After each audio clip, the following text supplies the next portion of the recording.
What if the woman you love, your entire world, was lying unconscious, carrying your child, and might never remember you again?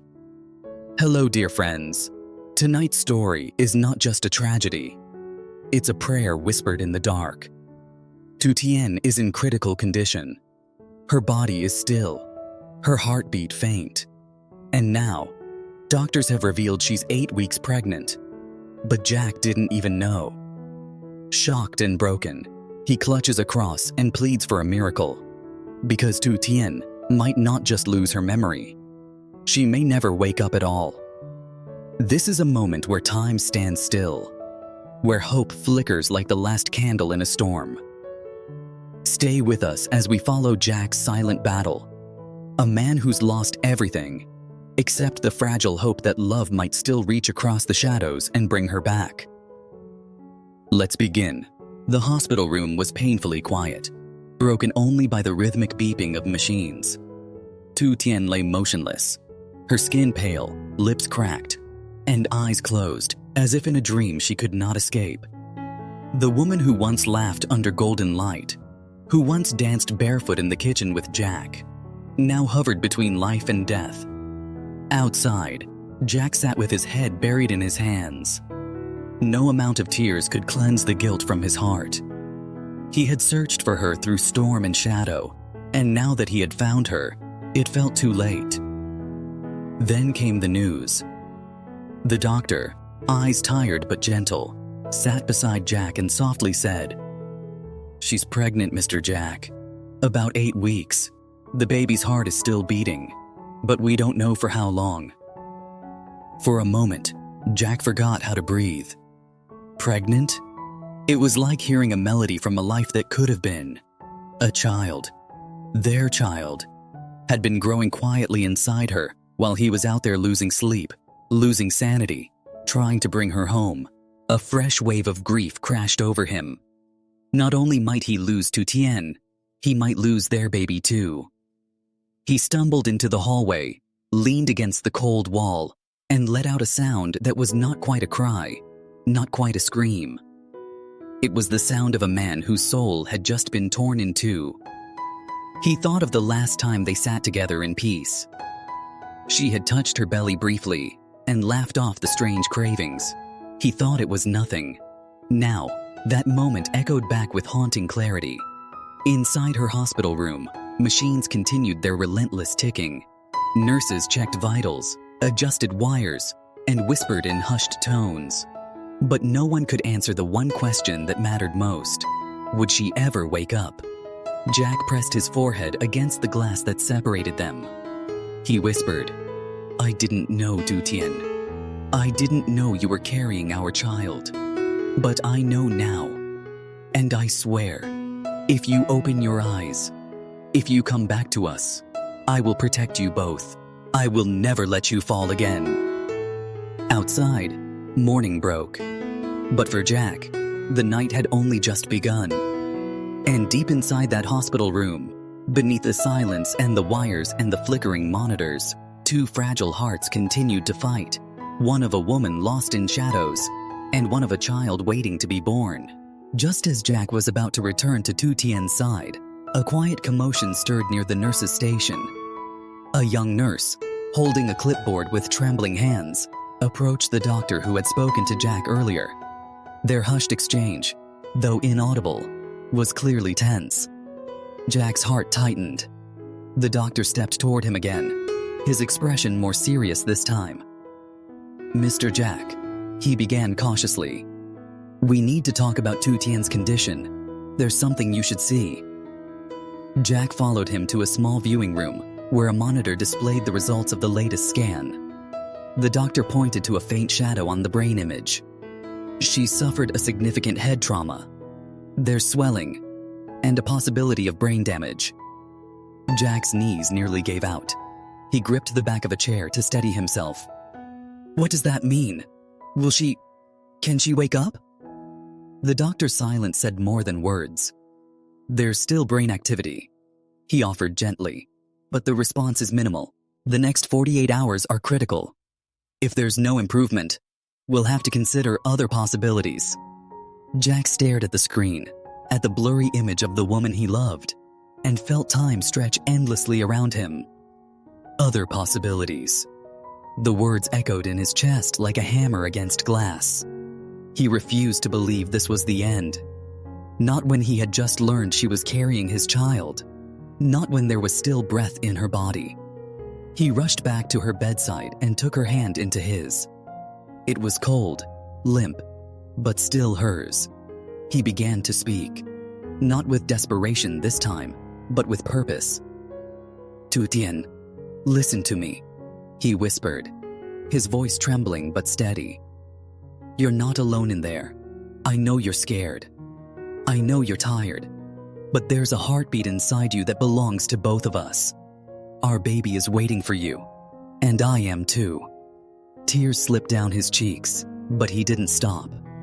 "You once told me that love could cross oceans and silence. So let it cross this silence now. Come back to us. Come back to me." Machines continued to beep.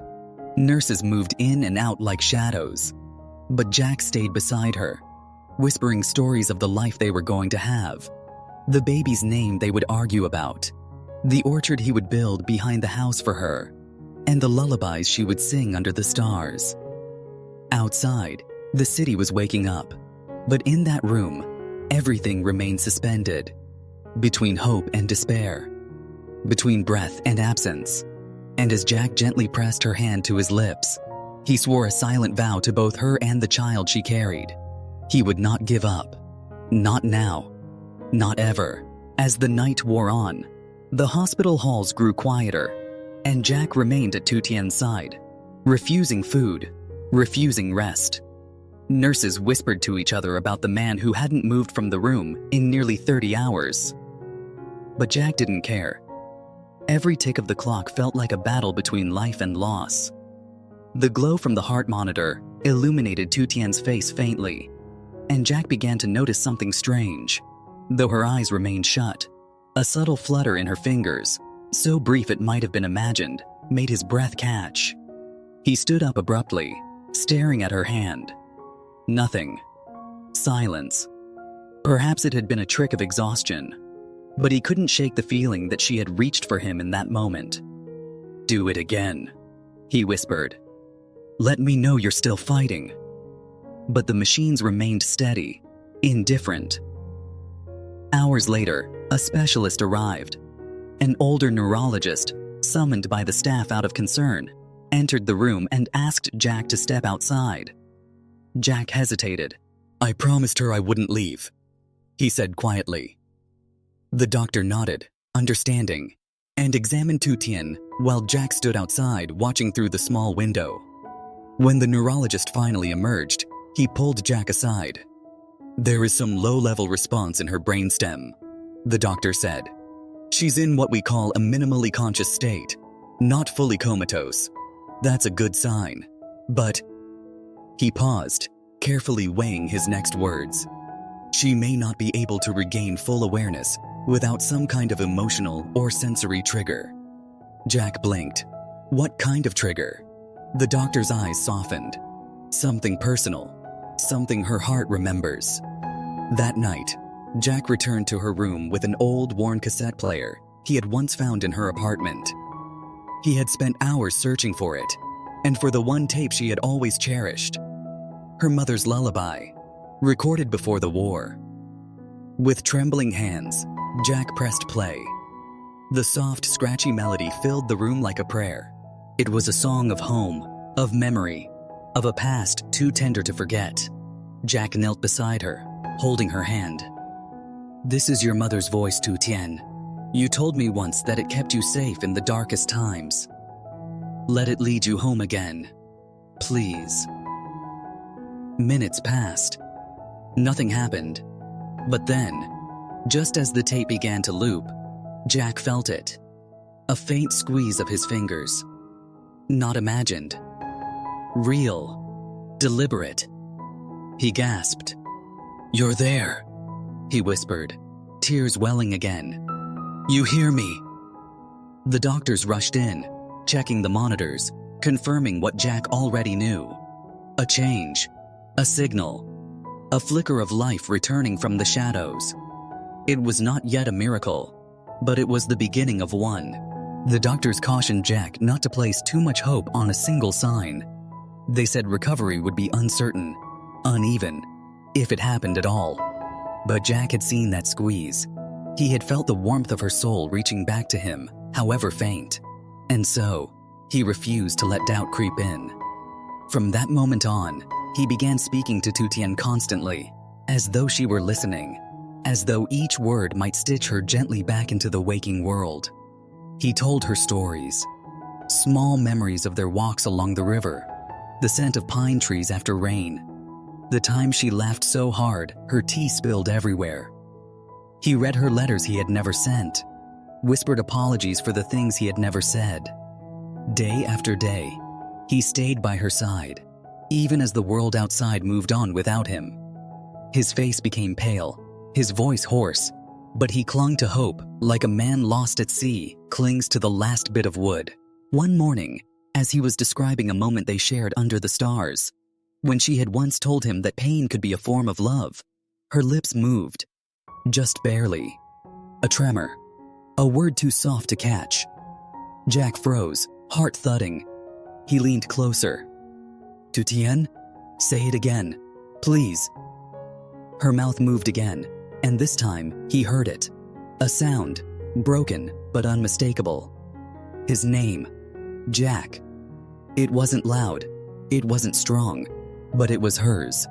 Jack called for the nurses, who hurried in, astonished. Tests followed. Monitors flickered with new patterns. The doctor confirmed it. She was emerging, slowly but surely. The news spread through the hospital like a quiet miracle, whispered from ward to ward. Nurses who had seen death too often now saw the fragile return of life. Jack sat by her with renewed energy, thanking God under his breath. But as her eyes opened for the first time, he saw confusion. She stared at the ceiling, then at him, but her gaze did not hold recognition. "It's me, Jack," he said softly. Her brow furrowed. She blinked. A tear slid from her eye. "I don't remember," she whispered. A chill ran through Jack. The doctors explained that trauma, oxygen deprivation, and prolonged unconsciousness could cause temporary amnesia. But Jack could feel the crack in his heart widening. The woman he had been ready to die for now looked at him like a stranger, and yet he didn't flinch. He smiled through his sorrow. "Then let me remind you," he said, "every day, as long as it takes." For Jack, love was not a memory. It was a promise renewed, even when one heart forgot the way. And so Jack began again, from the beginning, with nothing but a voice and a heart full of quiet devotion. Each morning he arrived with a smile, even when he'd cried himself to sleep the night before. He brought her the same jasmine tea she used to love, holding it gently beneath her nose, hoping the scent would awaken some flicker of the woman she once was. He read to her poems, her favorite books, the letters she had once written to herself, hidden away in drawers and forgotten notebooks. He played the songs they used to dance to in the kitchen, gently swaying her hand in his, as if they could dance again just by remembering the rhythm. But most of all, he talked. About everything. About the way her dog used to bark at the postman. About the sunflower she planted, and how it had bloomed again this year. He told her stories of them. How she once rescued a wounded bird and cried when it flew away. How she had convinced him to sleep under the stars, even though he hated mosquitoes. How she once made him laugh so hard at a funeral, he got scolded by the priest. Sometimes she smiled faintly. Sometimes she blinked as if some distant memory brushed by. But more often than not, her gaze drifted elsewhere, still clouded by the veil of forgetting. The hardest part was when she asked questions like, "Why are you here every day?" Or, "Were we close?" And every time, Jack's heart clenched.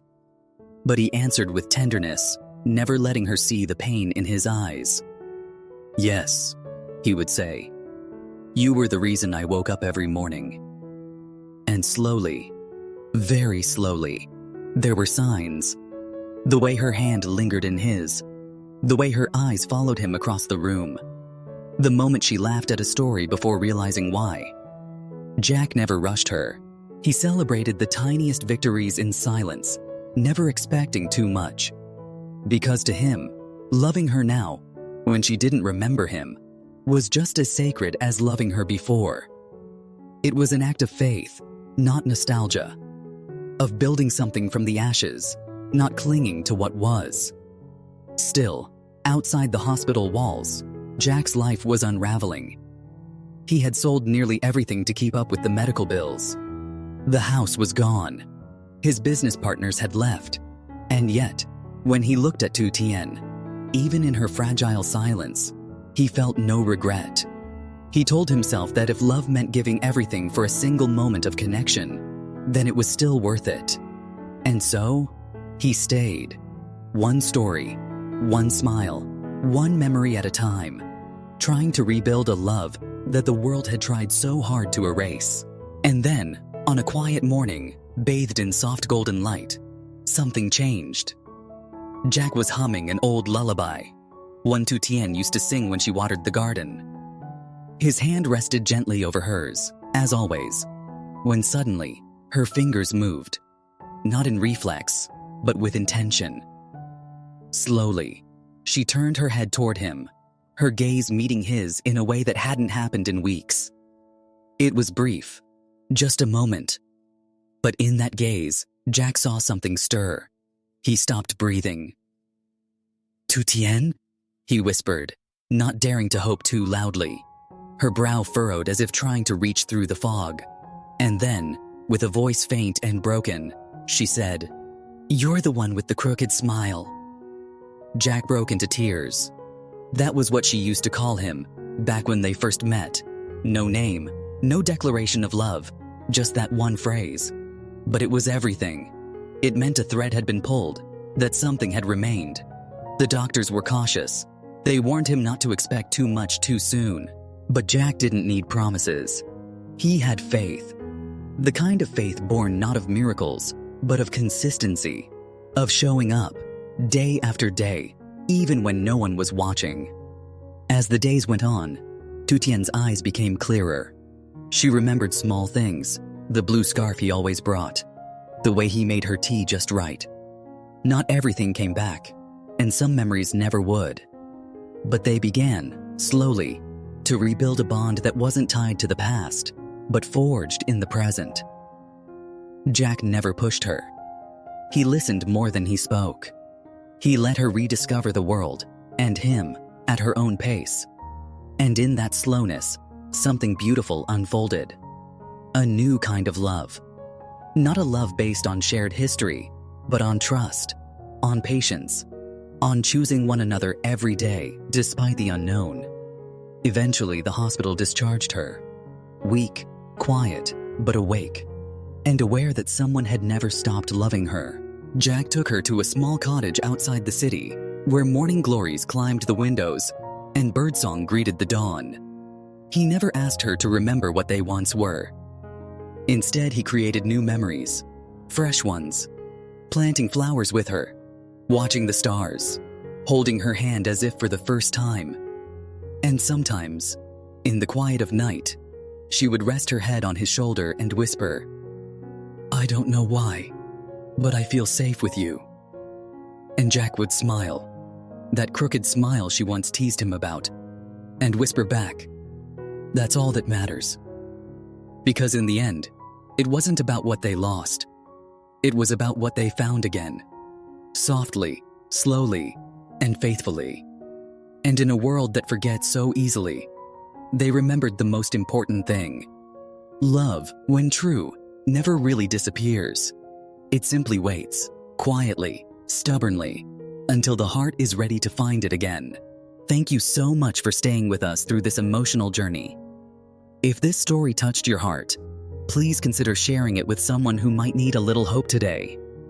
And if you believe, like Jack, that love never truly fades, don't forget to like, subscribe, and stay with us for the next chapter. Until then, may you hold tightly to the ones you love. and never stop believing in second chances. Take care, and see you again soon.